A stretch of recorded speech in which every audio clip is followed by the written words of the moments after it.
Where are you going, Corey? El Salvador. Hey everyone, it's Corey and welcome to my channel. In this video, I'll be sharing my experience of visiting El Salvador for 6 weeks. For those that don't know where El Salvador is, it's a very tiny country in Central America. I just want to give you my honest opinion, honest feedback about spending 6 weeks there as a gringo Aussie, an Aussie gringo. So is it safe? And I'll answer that question at the end of this video, so stick around. So I've always loved getting out of my comfort zone, and what better way to do that than to go spend 6 weeks in one of the most dangerous countries in the world. And at the time, El Salvador was listed as one of the most dangerous countries outside of a war zone, and I decided to go there on a vacation for a holiday. Yeah, anyway, so let's get back to it, not only was it one of the most dangerous countries at the time, it's not wheelchair accessible. I don't speak fluent Spanish. I can't drink the water. I can't eat certain foods.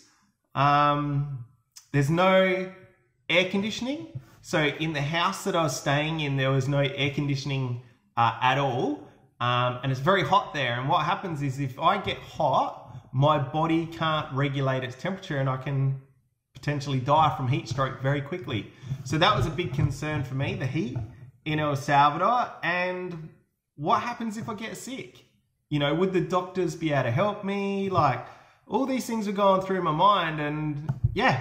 So let's find out about that. So it takes a lot of preparation for me to go on holidays. Like, it takes a lot. Like, I've got to take 2 wheelchairs, one to have a shower with, one to wheel around in, lots of medical equipment. I've got to go to the doctors and, get some checkups before I go. And I went to this, a doctor to get a checkup, and I'd never met her before in my life, but she specializes in spinal cord injury.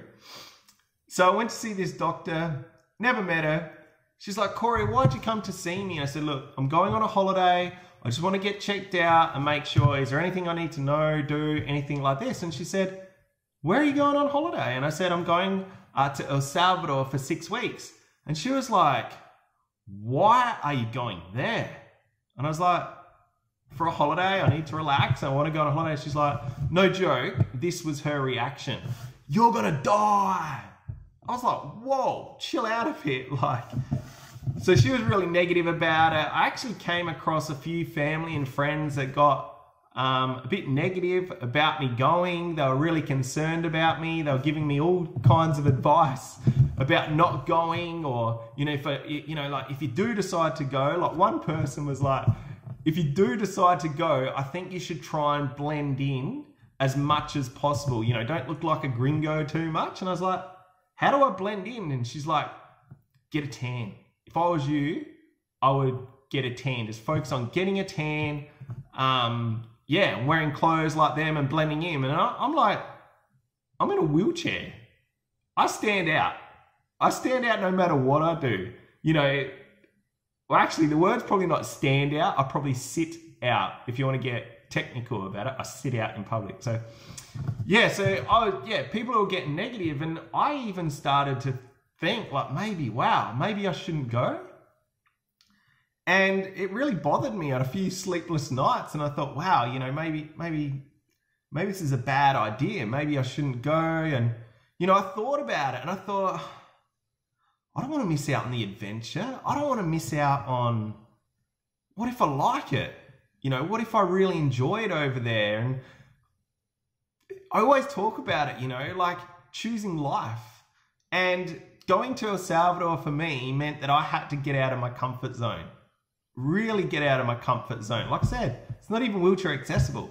So by getting out of my comfort zone, I believe that you choose life, and I don't regret it at all. So let's talk about it some more. So the flight. Okay, so the flight from Australia, we flew from Adelaide, South Australia to Melbourne, Melbourne to Los Angeles, to El Salvador, and the flight time was about 23 hours. It takes 23 flight hours to get there, plus you got to wait around in the airport. So the flight from Adelaide to Melbourne, Melbourne to Los Angeles, you know how it is. You hop on the plane, you walk on there, everyone's looking at the ground, no one talks to each other. You sit there, you might sit next to someone, you don't even talk to them. No one talks to each other. You know what it's like, everyone just sits there, subdued, just sitting there. The flight from Los Angeles to El Salvador, I'm not joking, it is a fiesta. Everyone's hopping on the plane, everyone's like, hola, ¿cómo estás? ¿Qué ondas? Everyone's talking to each other. They're like best friends. I'm like, do these people know each other? They're just like shaking hands, so happy to see each other.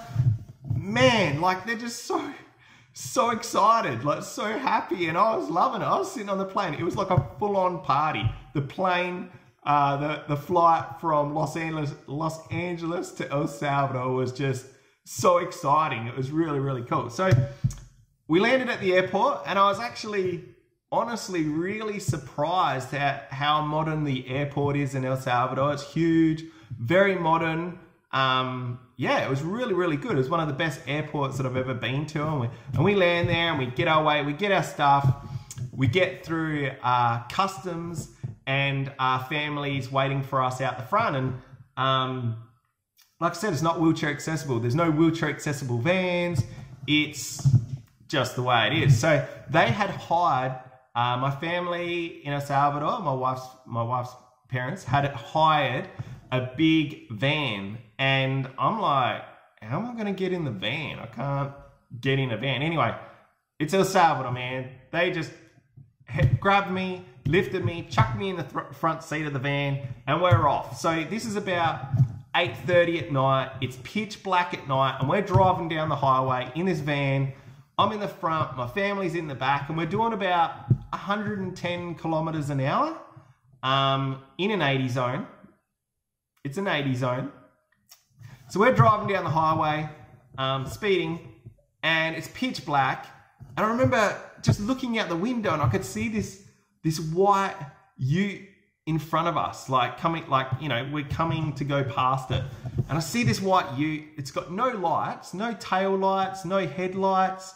And as we get closer, I can notice there's a machine gun hanging out the window. And I freaked out. I was like, ooh, gee, this is not Australia anymore. And I'm just looking at this car, no lights, machine gun hanging out the window. And like I said, I was so scared. I was like, this is it. I'm going to die. And my parents and my wife were in the back. They noticed that I was scared, and they just crack up laughing. They're laughing. They're laughing. They can see how scared I am. They're just laughing their heads off. And I'm like, why are you laughing at me? And they're like, Corey, it's okay. In Spanish, they're speaking in Spanish. They're like, it's okay. It's the police. And I was like, what do you mean it's the police? Number one, we're doing 110 kilometers an hour in an 80 zone. We're speeding past the police. The police car has no tail lights, no headlights, machine gun hanging out the window. And I was like, oh my God. Like, welcome to El Salvador. So, yeah, so we arrived at our house, and this is about 9:30 at night, and the house that we were staying in the center of San Salvador was a gated community, big gate, everything like that. So we rocked up to the house, and my father-in-law had to erect a huge portable ramp to get up the 4 steps into the house. So he'd made a ramp, he set it up, they pushed me up this ramp into the house, 9:30 at night. Next minute, everyone has come to visit. Friends, aunties, everyone's come over. We're eating pupusas, eating chocolate, cacao. Like, it was amazing. Pupusas are a local food. I don't know how to describe them apart from they're delicious. They're beautiful. It's a traditional Salvadorian food. Amazing. So everyone's over. I'm exhausted. And then we went to bed. And the next day, I had jet lag. Whew. I felt sick. I had jet lag. I was really tired. So we just hung around the house the next day and, you know, I just chilled out, got my energy back, ate some beautiful fruit, ate some food, and then just went to bed. So the next day after that was the first day we were going exploring in El Salvador during the day. So we jumped in the car. It was about lunchtime and my wife, my father-in-law, my mother-in-law were all in the car and we went to Becky's auntie's house. And Becky's auntie lived in a dead-end street. So we drove down this dead-end street. My wife, my mother-in-law jumped out the car and it was just me and my father-in-law. And we're sitting in the car in this dead-end street. And my father-in-law just looks at me and he's like, Corey, we never, ever come here at night. Muy peligroso, muy peligroso. So, yeah, my accent's pretty bad. I don't know if that was Russian or whatever, but yeah, it's like, we never come here at night. It's very, very dangerous. So I'm like, yeah, no worries. Anyway, so for the next few days, we went out for lunch. We went to shopping centers and the shopping centers are amazing. I've never seen such beautiful, elegant, grand, like just huge shopping centers. They're very beautiful. We went visiting people visited us. It was amazing for the next few days. So the security in El Salvador was a bit of an eye-opener for me coming from Australia. I'm not really used to that too much. So, you know, you're driving around and every 50 meters, roughly every 50 meters, there's a security guard, usually a man standing there with a shotgun or a machete. Yeah, and they're out the front of the shops every 50 meters. Then you have the police driving around in their cars, and they usually have ski masks on, like full ski masks, so no one can identify them. And yeah, they're everywhere. They're driving around everywhere, sitting in the back of the utes and all that. Then you got the army. So the army's everywhere. I saw army tanks in the street. Yeah, just army. So there's a lot of security in El Salvador. And to be honest, I didn't know at first how to feel about that. At first I was like, ooh, is that a good thing or a bad thing? But yeah, obviously it's a really good thing. And, you know, they do a good thing there. So the following day, I'm trying to remember as we go along here. So the following day, we had organized to go visit a place called an orphanage, called Foundation Éxodo. And that is a foundation orphanage, obviously for children. And it's amazing. We raised some money in Australia. So when we got to El Salvador, we could buy a lot of food for all the kids. We rocked up and the kids were amazing. They were so excited to see us. The biggest thing they wanted to do, pretty much the only thing they wanted to do, is read to me in English. They wanted to show me how they could speak English. They've been learning English, practicing English, and it was great just sitting there listening to them. And they did really well, you know, read to me in English, just playing with them. We had a really good time. So once we finished at Foundation Éxodo, jumped back in the car and we were heading for a place called La Libertad. And La Libertad is a beach town, I guess you could call it, like with a big jetty. There's lots of people, like, it's a big fishing town, so a lot of people go fishing and they're selling a lot of fish. It was beautiful. We got there, yeah, went exploring everywhere. We had beautiful food. So we went to this restaurant right on the beach and I had fish and prawns. It was beautiful. It was fresh, straight out the ocean. And yeah, and then we had ice creams and it was amazing. La Libertad is a very beautiful place. So also we had coconuts. I love getting coconuts in El Salvador. So usually everywhere you go, there's someone selling a coconut, and what they do is they chop the top off of it. They put a straw in it. You drink the coconut. Is it water? Yeah, I think it's coconut water. You drink that. It's beautiful, very refreshing. Then they open up the coconut and then they get all the coconut meat out of it. I think they call it meat, yeah. So they scoop out all the coconut meat, and I was excited because I'd never really tried it like that before. So they put it in a bag, they gave it to me, I was sitting in the car, and I turned around, I looked for my coconut meat and it was gone. And my wife stole it and ate it.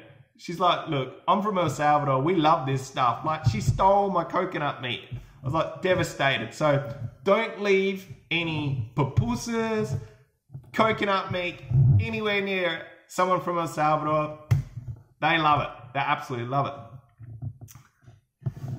So after the beach, we went home, and, you know, in the time that we were in El Salvador, we went to a couple of very beautiful weddings and, you know, some very special people to us. We went to their wedding. They were amazing. Very, very beautiful.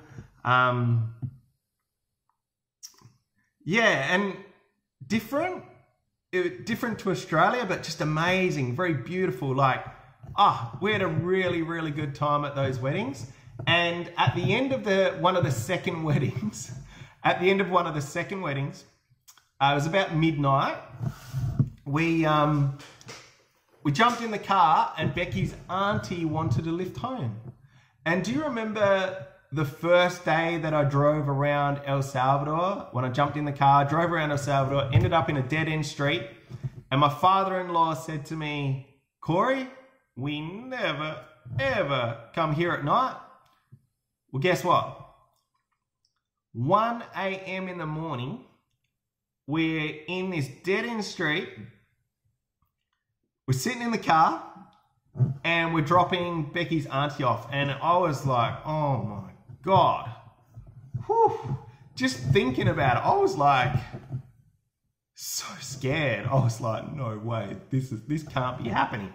So we're sitting in this dead-end street, 1 o'clock in the morning. My father-in-law is just scanning the street. He's just sitting there, like, just scanning the street, like, and I could see he was stressed. I was like, it was, yeah, not fun. Anyway, we dropped off Becky's auntie, went home. It was fantastic. So we went exploring everywhere. Within that six weeks of El Salvador, we went exploring everywhere. And we went to, I'll say it in Spanish. I'll do my best to say it in Spanish. But we went to Ruta no, hang on. Let me start again. Ruta de las Flores. I don't know the English, translation, but just let me say it in Spanish. So Ruta de las Flores. We went to Puerta del Diablo.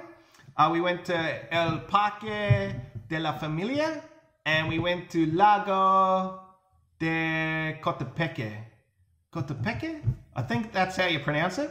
We also went to Volcan de San Salvador. We went to all the shopping centers. We went to Los Planes. We went to Mercado de Artes. I can't even say it. I'm not even going to try. That's, wow. Yeah, I'm not even going to try to say that one. That's a hard one. Just let me have a drink, because that took a lot of energy. In a nutshell, we almost went everywhere in El Salvador. Almost everywhere. My favorite place in El Salvador is a beach town called El Tunco. And El Tunco translates to the pig, because there's this giant rock in the water and it looks like a pig. So yeah, beautiful beach town, surf town. And we pulled up, and I was so excited to go there. And we jumped out the car, and I started wheeling down the road, and I got about 100 meters, and I honestly nearly died. Oh, I nearly died. It was 36 degrees and 90% humidity, and the heat just hit me like a ton of bricks. Like I said, my body can't regulate its temperature. So when I get hot, I get heat stroke. It's not cool. So anyway, I survived that by just splashing water on myself. I was constantly splashing water on myself, pouring water all over myself to keep cool. But we explored all El Tunco. We had some lunch, went all along the beachfront.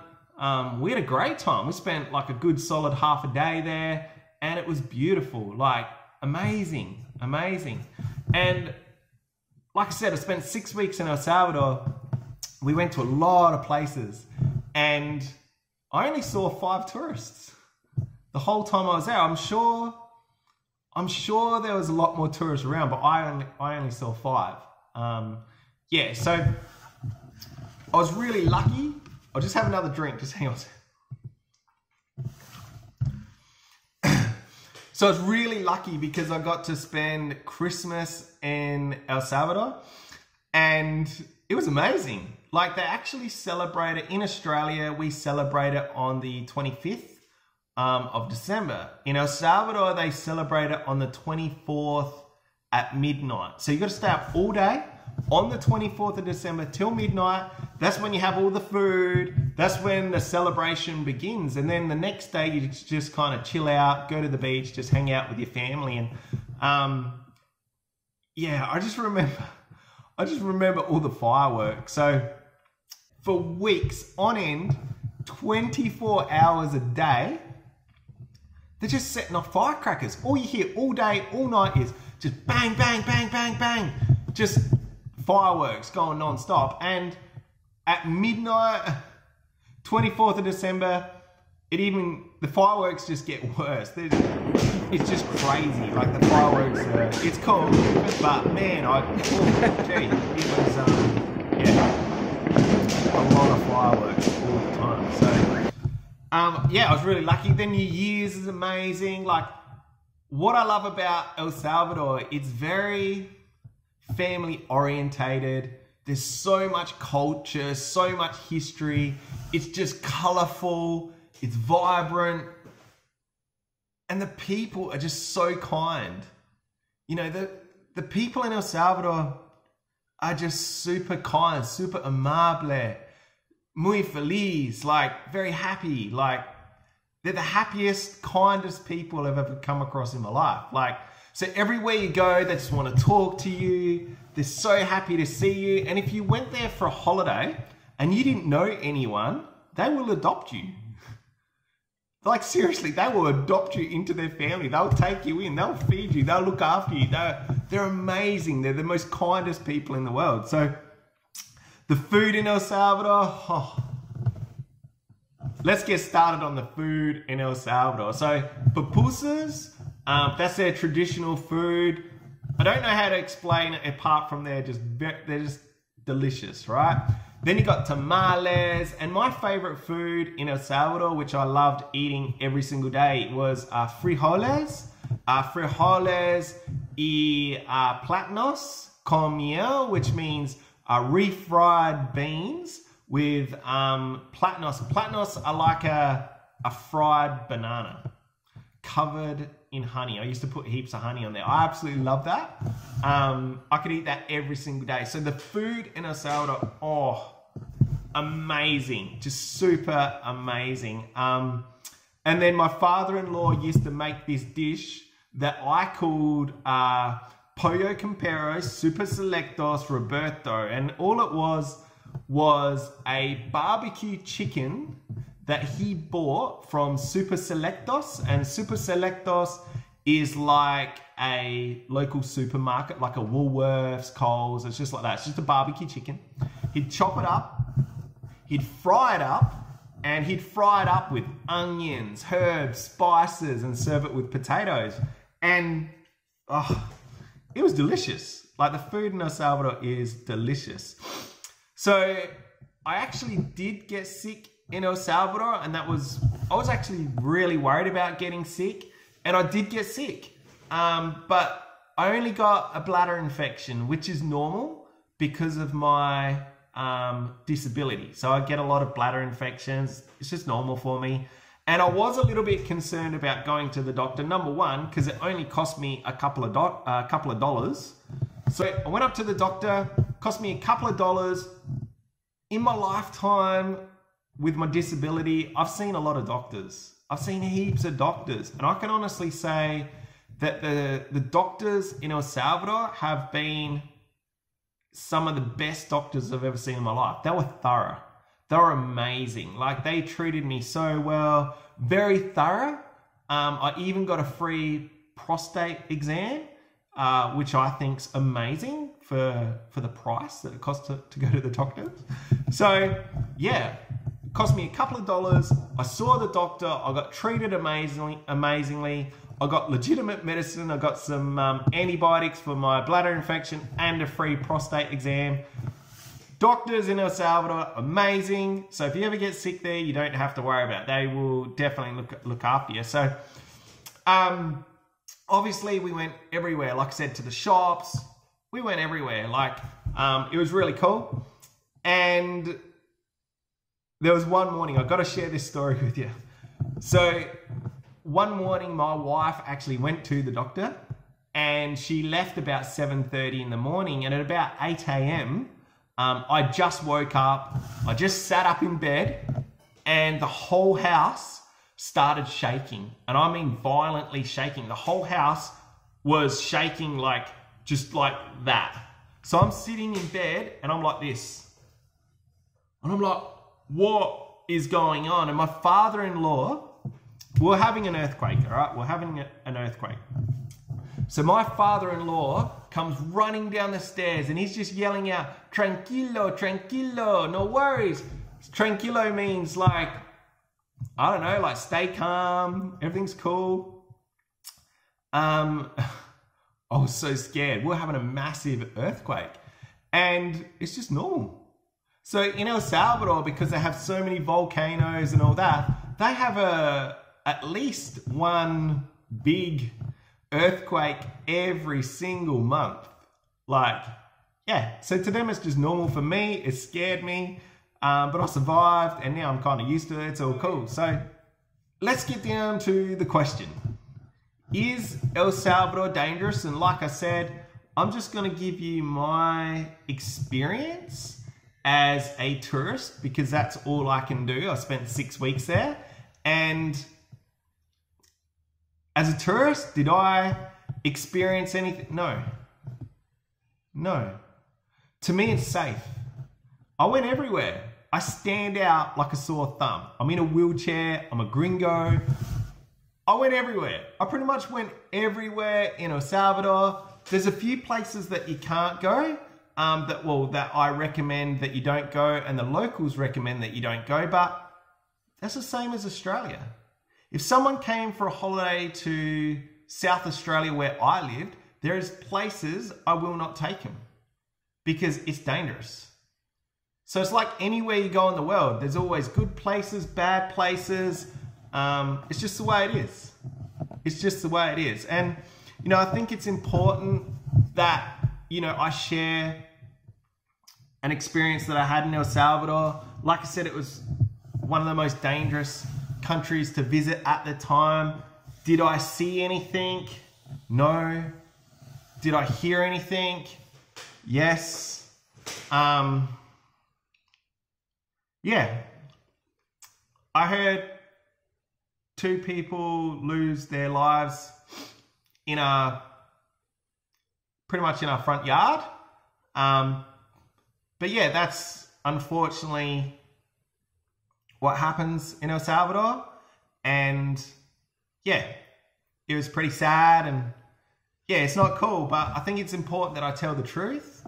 Yeah, I did hear an incident and it affected me, yes, but I was kind of expecting something to happen because I knew what was going on at the time, but I felt safe.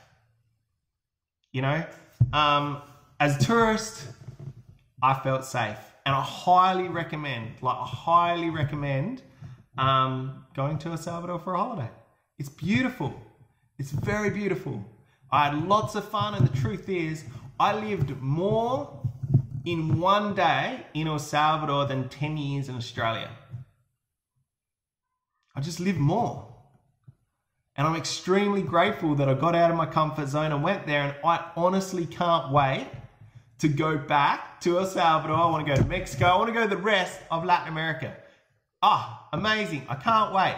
So look guys, that's the end of my video. If you like what I do, please subscribe. Yeah, if you want to pay it forward, please share and hit the notification bell because I've got some awesome videos coming up soon. I hope you liked my experience in El Salvador, my honest experience, and I'll see you next time. Thank you.